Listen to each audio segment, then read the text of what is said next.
జై శ్రీరామ్. శ్రీమాత్రే నమః. శ్రీ గురుభ్యో నమః. మకర సంక్రాంతి. మకర సంక్రాంతి మనందరికీ తెలుసు, ఇది ఒక పర్వదినము. ఇక్కడి నుంచి మనకి ఉత్తరాయణ పుణ్యకాలం ప్రారంభమవుతుంది.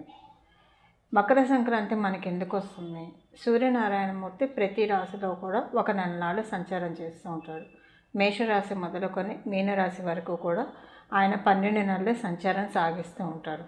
ఆయన మకర రాశిలోంచి కర్కాటక రాశి వరకు చేసే సంచారం మొత్తం కూడా ఉత్తరాయణంగా, అంటే ఉత్తరం వైపుగా ఆయన పయనిస్తూ ఉంటాడు.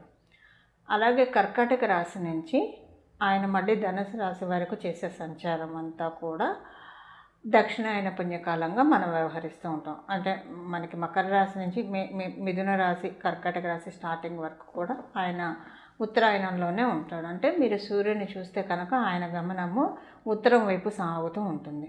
అలాగే మనకి మకర సంక్రాంతి మనకి కర్కాటక రాశిలోంచి వచ్చినప్పటి నుంచి ఇంకా తొలి ఏకాదశి నుంచి దక్షిణాయన పుణ్యకాలం ప్రారంభమవుతుంది. ఇప్పుడు ఇదంతా ఎందుకు చెప్తున్నానంటే, మనకి మకర సంక్రాంతి నుంచి దక్షిణాయన పుణ్యకాలం అంతమైపోతూ ఉంది, ఉత్తరాయణ పుణ్యకాలం ప్రారంభమవుతూ ఉంది.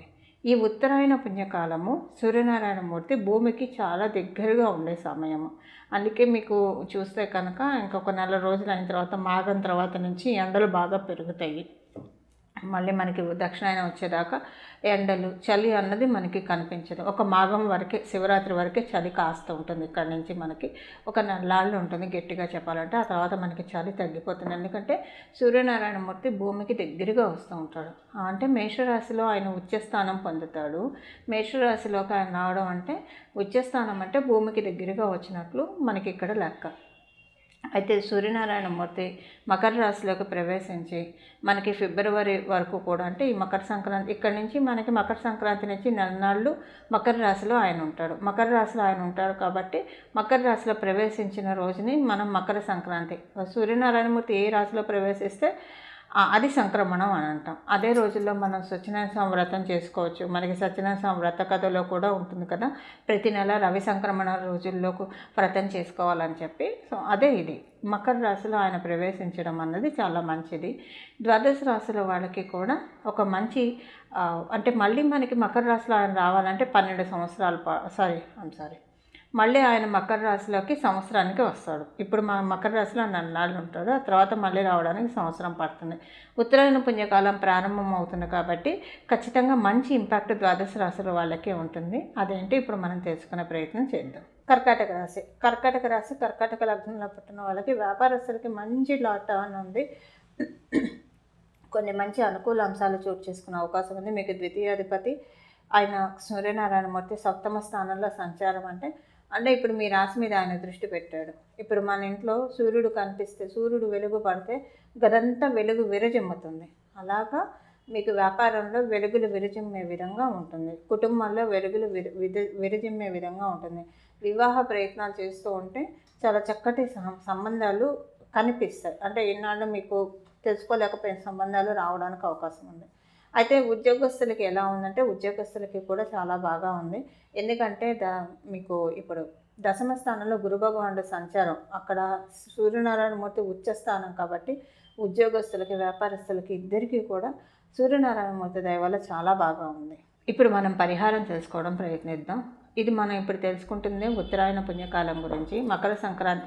మకర రాశిలో సూర్యనారాయణమూర్తి సంచారం వల్ల ద్వాదశ రాశుల వాళ్ళకి ఎలాంటి ఫలితాలు ఉంటాయి అన్న విషయాన్ని మనం తెలుసుకున్నాం. కాబట్టి ఈ నెలనాళ్ళు కూడా, అంటే మకర సంక్రాంతి మొదలుకొని ఒక నెలనాళ్ళు కూడా ప్రతిరోజు కూడా విడవకుండా సూర్య నమస్కారాలు చేయడం. మీకు కుదిరితే కనుక అర్ఘ్యప్రదానం చేయండి, లేదంటే కనీసం సూర్య నమస్కారం చేసుకోవడానికి ప్రయత్నించండి.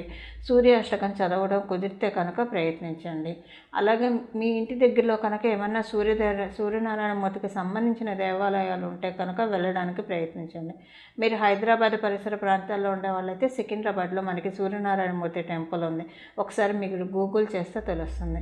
అరసి వెళ్తారా, కోణార్క్ వెళ్తారా, మీకు కుదిరితే వెళ్ళడానికి ప్రయత్నించండి. లేదు అసలు మనకి చక్కగా ఆకాశంలో మనం ప్రతిరోజు ఇంట్లో దీపారాధన చేసుకుంటాం. నాకేమనిపిస్తుంది అంటే దేవతలు చేసే దీపారాధన సూర్యచంద్రుల్లో అనిపిస్తుంది. ఆకాశంలో ప్రతిరోజు వాళ్ళిద్దరూ వస్తారు కాబట్టి, అంటే కృష్ణపక్షన అమావాస్య ముందు ఆయన నాడు మిగతా రోజుల్లో ఆయన కూడా మనకు కనిపిస్తూ ఉంటాడు, చంద్రుడు కూడా. కానీ ఆయనకి పక్షబలం ఉంటుంది, పక్షబలం తగ్గుతూ ఉంటుంది. సూర్యుడికి అలా ఏమి ఉండదు కాబట్టి ప్రతిరోజు సూర్యనారాయణమూర్తికి గుడికి వెళ్ళలేకపోయినా సూర్యనారాయణమూర్తికి 5 నిమిషాలన్నా పొద్దున్నే ప్రాతः సమయంలో దండం పెట్టుకోవడానికి ప్రయత్నించండి. చాలా అంటే చాలా మంచి ఫలితాలు వస్తాయి.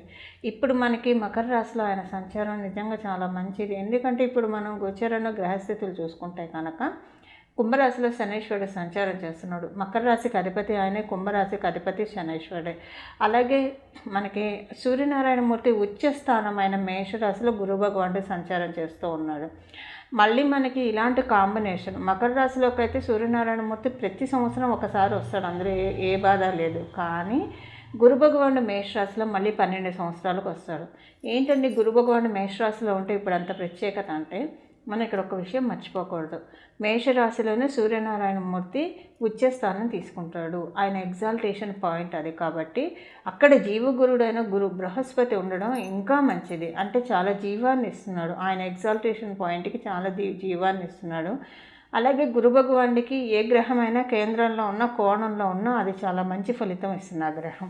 ఇప్పుడు గురు భగవానుడి నుంచి కేంద్రంలో సూర్యనారాయణమూర్తి సంచారం ఉంది, రవి సంచారం ఉంది. అంటే మీరు లెక్క వేసుకోండి, మేషరాశి నుంచి మనం మకర రాశి లెక్క వేస్తే 10వ స్థానం అవుతుంది, అంటే కేంద్ర స్థానంలో ఆయన ఉన్నాడు. అలానే సూర్యనారాయణమూర్తి మూర్తి నుంచి గురు భగవానుడిని మనం చూస్తే 4వ స్థానం అవుతుంది. సో ఇది 2 కేంద్రం అన్నమాట. కేంద్ర స్థానంలో గురు భగవానుడికి ఏ గ్రహమైనా సరే కేంద్ర స్థానంలో ఉన్నా కోణ స్థానంలో ఉన్నా సరే చాలా మంచి రిజల్ట్స్ ఇస్తుంది. అందుకని నేను ఇప్పుడు మీకు అర్థమైందనే భావిస్తున్నా. మళ్ళీ 12 సంవత్సరాల దాకా ఇలాంటి, అందులో సూర్యనారాయణమూర్తికి ఉచ్చస్థానమైన మేషరాశిలో ఆయన ఉంటూ ఈ కేంద్ర యోగం ఏర్పడటం అనేది మళ్ళీ మనకి 12 సంవత్సరాల దాకా రాదు. అందుకని పదే చెప్తున్నా, ప్రతిరోజు విడవకుండా సూర్య నమస్కారం చేసుకోండి, చాలా మంచి ఫలితాలు వస్తాయి. అర్ఘ్యం ఇవ్వగలిగితే ఇంకా మంచిది. ప్రతిరోజు ఈ అర్ఘ్యం ఒకవేళ ఇవ్వదలుచుకుంటే కనుక చక్కటి రాగి చెంబు ఒకటి కొనుక్కొచ్చుకోండి. మీ ఇంట్లో ఉన్న రాగి చెంబు ఉంటే ఉంది, ఒక చక్కటి చిన్న రాగి చెంబు కొనుక్కోవడానికి ఎంతో కూడా అవ్వదు కదండి. ఒక మంచి రాగి చెంబు కొనుక్కొచ్చుకొని దాని నిండా నీళ్లు పట్టుకొని దాంట్లో బెల్లం ముక్క వేయండి. బెల్లం ముక్క వేసి సూర్యనారాయణమూర్తికి అర్ఘ్యం ఇవ్వండి. 2 చేతులు పైకి చాపి పైకెత్తి అర్ఘ్యం ఇవ్వండి. ఆ నీళ్ళు కింద పడకుండా తులసి కోటలోనే ఏదైనా మొక్కల్లో పడేట్టు ఇవ్వండి.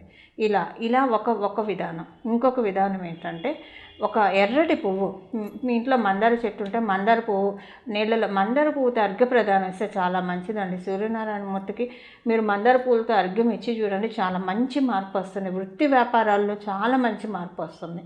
ఎర్రని పూలతో ఆయనకు అర్ఘ్యం ఇస్తే చాలా మంచిది. మందార పూలతో ఇస్తే మంచిది. మందార చెట్టు అందరికీ ఉండకపోవచ్చు, మందార పూలు అందరికీ లభ్యం కాకపోవచ్చు.